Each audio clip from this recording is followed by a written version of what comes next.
Il-Prim Ministru Robert Abela lesti rriskja li umilja pubblikament lill-eks Prim Imħallef Joe Azzopardi billi xorta waħda jibqa' jinsisti li jpoġġi jismu fuq il-mejda tal-Kamra Parlamentari sabiex jintlaħaq kummissarju għall-standards fil-ħajja pubblika minkejja vito min-naħa tal-Oppożizzjoni. Dan intqal f'artiklu fuq The Shift News hekk kif fil-waqt li jaf biċ-ċar li għandu bżonn l-approvazzjoni taż-żewġ terzi tal-Kamra sabiex Azzopardi jilħaq bħala suċċessur ta' George Hisler.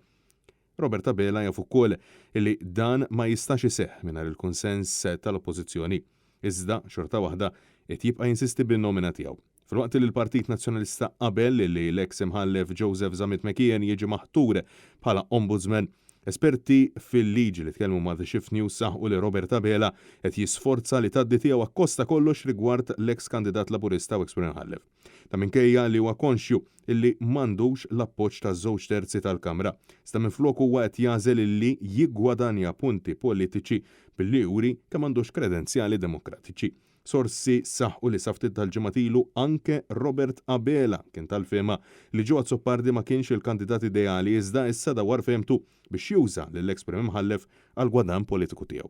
L-istess sorsi spjegaw li huwa sigrit magħruf li Abela ma rridx li Joe Azzopardi jibqa' jokkupa l-pożizzjoni ta' Prim Imħallef tant illi stennih jirtira fl-età ta' 65 sena qabel ma żied l-età ta' irtirar tal-imħallfin għal 68 sena. Fatt li kien ilu maqbul għal żmien twil mal-Oppożizzjoni.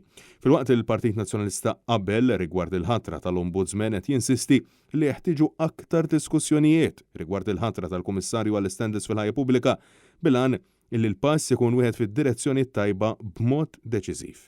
Il-mozzjoni mistennija tiġi diskussa nhar it-tnejn 21 ta' Novembru.